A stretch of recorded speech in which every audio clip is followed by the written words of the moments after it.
Freezing noodles in Russia. Falling iguanas in the United States.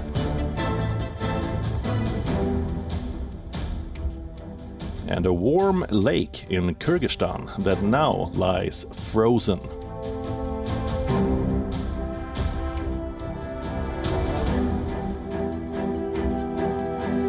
Is climate change making the extreme cold even colder?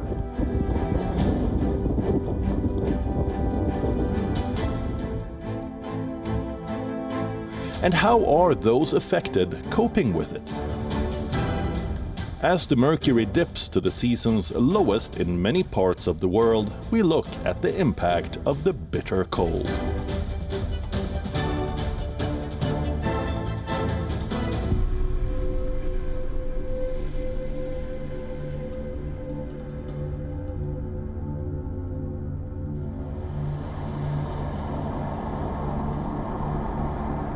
This is Yakutsk, situated about 5,000 kilometers from Moscow. The Siberian city is located on the permafrost of the Russian Far East.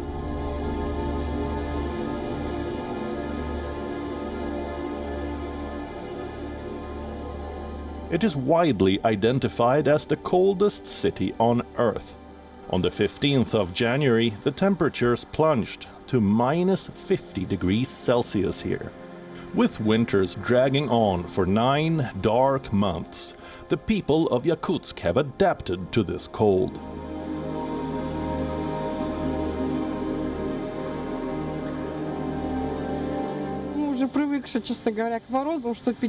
To be honest, we are used to cold snaps, whether it's minus 50 or 60.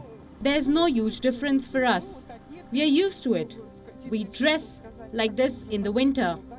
We are prepared. Some people protect their homes from cold, but I don't. Whatever happens, happens. That's it. I think it's at least minus 50 degrees Celsius right now. Yesterday, it felt a bit warmer. Perhaps it was minus 49. That could be my guess. It's not normal for such low temperatures to stay like this for so long. The spell is too long.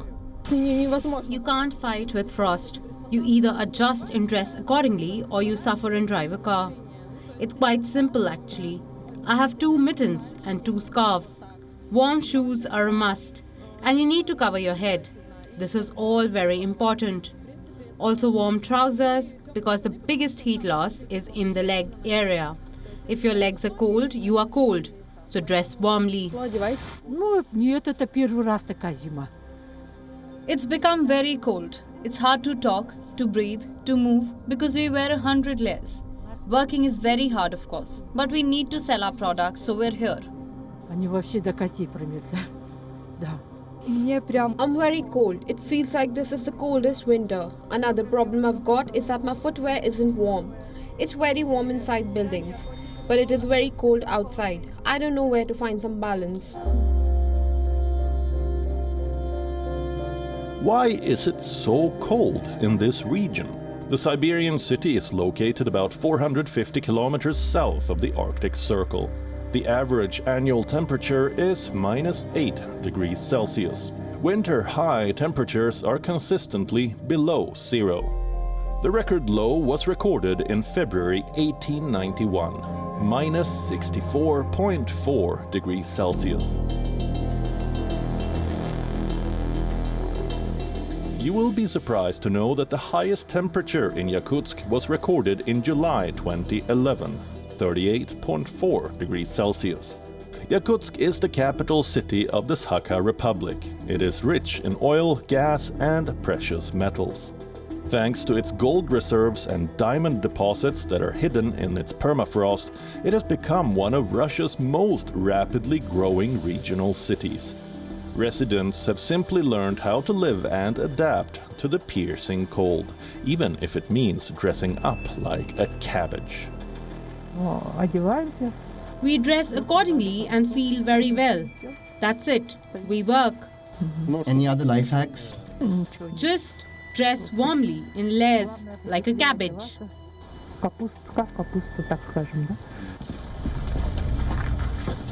Extreme weather events frequently lead to tragedies. One such incident unfolded 4,000 kilometers away from Yakutsk. Firefighters tackled a blaze in sub-zero temperatures in the city of Ufa. Icicles can be seen dripping from this burned wooden residential house. On the 8th of January, at least 4 people died in a fire, which erupted in a wooden home in Russia's Bashkortostan region. Night temperatures in Ufa often drop below -30 degrees Celsius. The water from the firefighters' hoses left the property encrusted with hundreds of icicles. According to Russia's Regional Emergencies Ministry, 17 people have lost their lives in almost 200 fires in Bashkortostan in the first 10 days of 2023. Authorities have appealed to people to take extra care when using heating equipment and stoves.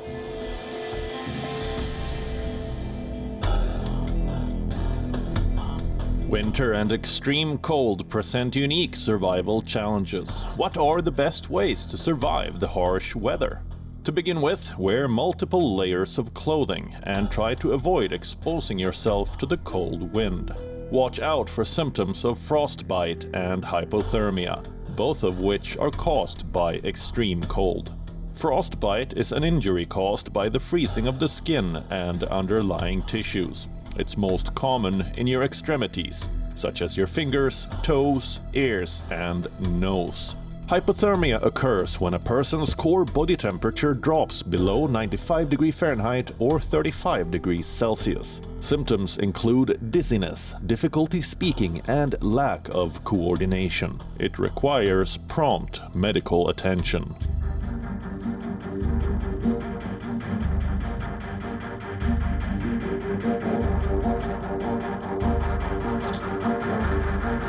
Iguanas falling here, iguanas falling there, falling iguanas everywhere. This was a heartbreaking sight in Florida. As temperatures plummeted below 7 degrees Celsius, these cold-blooded reptiles started falling from their perches in trees. Imagine if you were stepping out for some work and a lizard dropped on you or near you. Frightening, isn't it? You okay? You don't look very good. Oh yeah, he's still alive. There you go. Hey, come on. But thankfully, they are not dead. Eventually, they'll warm back up and move again.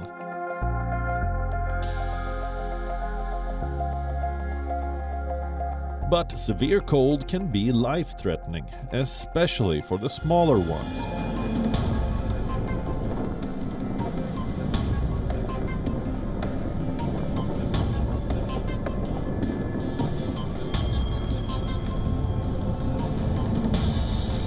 The United States has been under the grip of a bomb cyclone. But what exactly does this weather term mean? In simple terms, bomb cyclone or bombogenesis is a type of storm that typically develops in the wintertime, over the ocean or off a coast. The powerful storm swept across a large part of the United States, from Montana to the East Coast, ahead of the Christmas holiday. Heavy snow and blizzards led to over 50 deaths and snapped power for over 1 million homes.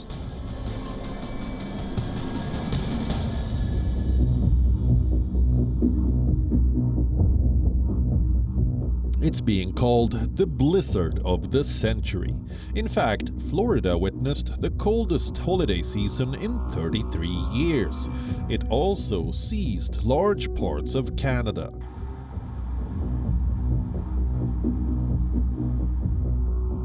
These visuals, however, are from New York. These cars stuck in the snow belonged to the players of the American football team, the Buffalo Bills. They were forced to dig their vehicles out of snow after a match.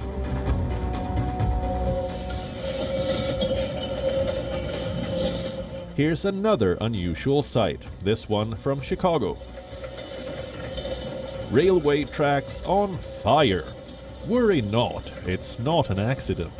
Fire is used against ice to keep trains rolling. It's a tactic that engineers use to prevent tracks from freezing, which can cause train disruptions. The flames actually come from gas-fed heaters that run alongside the rails. Impressive, isn't it?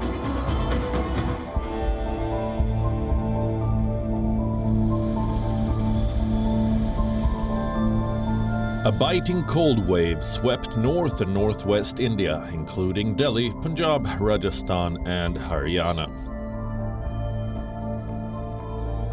The capital city witnessed an intense cold wave spell from January 5th to 9th, the second longest in the month in a decade. On the 16th of January, the temperature dropped to 1.4 degrees Celsius. A cold wave is declared when the minimum temperature is either below 4 degrees Celsius or the temperature is 4.5 degrees below normal. In the desert state of Rajasthan, many locations recorded freezing temperatures. Although winter in the eastern city of Guwahati isn't as cold, the zoo authority decided to go the extra mile to ensure the comfort of the animals in their care. They brought in heaters for big felines like lions and tigers, and also for animals like monkeys. The staff does what it can to maintain a conducive environment for the animals.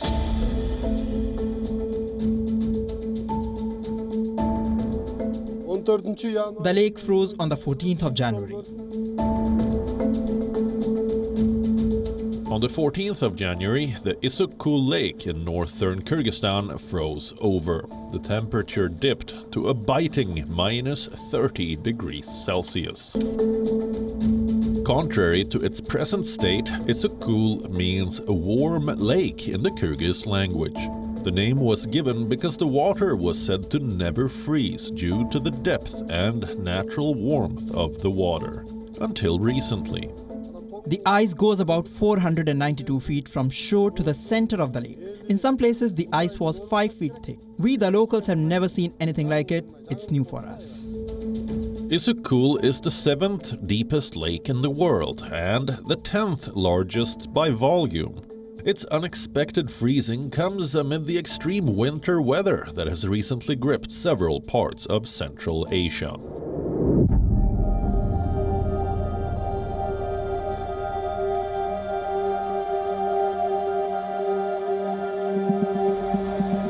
Iran faces gas shortage. These scenes are from Iran. The oil and gas-rich country is facing a severe shortage. Unusually cold weather is sweeping across the country, and tens of thousands of Iranians are left without gas to heat their homes. In the northeastern Razavi Khorasan province, nearly 90,000 users could not get their supplies. While Iran holds the world's second-largest proven reserve of natural gas, it lacks the technology to develop its reserve. Government offices, universities, and schools were closed in a bid to save gas at a time of growing scarcity.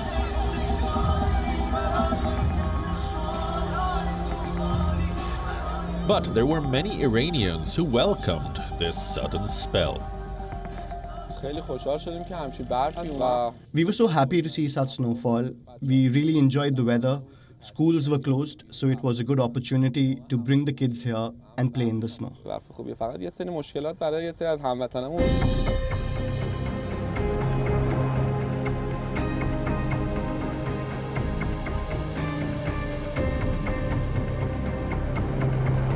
The 18th of January, Spain too was hit by a cold snap. Heavy snowfall and strong winds from Storm Fien left northern Spain covered in white.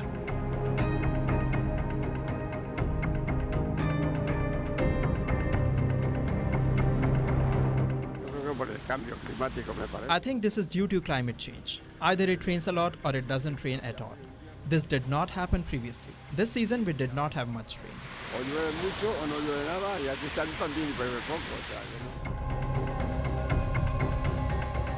So, is climate change one of the main reasons behind the unexpected snow?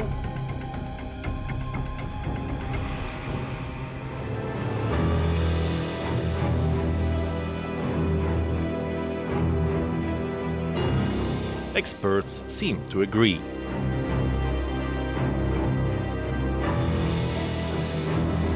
A warmer planet is evaporating and releasing more water into the atmosphere. That means more moisture will lead to more precipitation in the form of heavy snowfall or downpours. Polar caps, too, are melting at a rapid speed, which affects the jet streams, air currents in the atmosphere. Warming of the Arctic may be leading to a less stable jet stream. This has resulted in frigidly cold air spiraling into areas not accustomed to seeing such low temperatures. The global weather patterns are all connected, actually. So the extreme cold in the US is to do with the jet stream, this ribbon of very energetic air in the high atmosphere, and that has an impact downstream over in our latitudes. But what we are seeing potentially with the cold extremes is more moisture in the atmosphere, more snowfall. So the impact of those cold extremes, when they do come, can be greater due to climate change because there's more snow falling, and therefore that has a bigger impact. So we are expecting to see fewer cold extremes with climate change, which is indeed what's happening. But we've got to remember we will still see those cold extremes as we're seeing in the US. And we've also got to remember there is this potential impact, or this actual impact from climate change, which is that there is greater snowfall in those cold extremes when they do happen.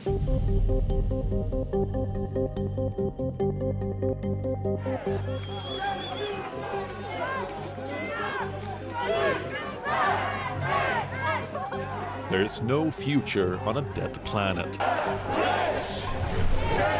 This is one of the messages that climate activists protesting in the Swiss town are sending across to the world leaders. Like every year, the annual World Economic Forum was organized in Davos, a winter haven. But this time it was a bit different. The resort town, usually a popular pick for enjoying the Swiss winters, put up a dismal picture. Snow cover has not only retreated over the years, it has also thinned, especially at lower altitudes.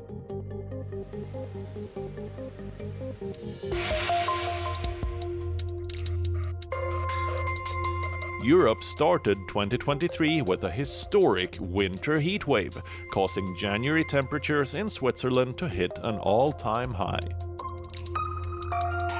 As per World Meteorological Organization's data, 6% of the glacier ice volume in the scenic country was lost between 2021 and 2022. What we're witnessing at the moment is extreme weather, as you've seen across Europe, and records being broken by large margins.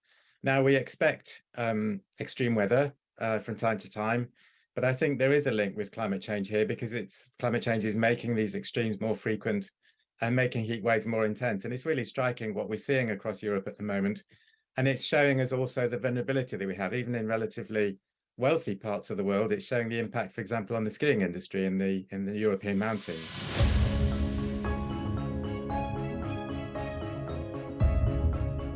According to research commissioned by Greenpeace International and conducted by Dutch environmental consultancy, 1,040 private jet flights were recorded arriving and departing near Davos during the week of last year's World Economic Forum. A year later, nothing seems to have changed.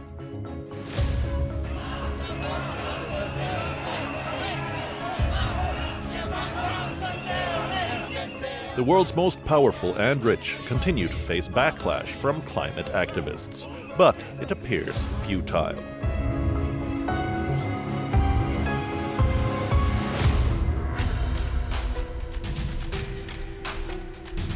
Meanwhile, other parts of the world continue to experience unexpected cold snaps and deadly blizzards.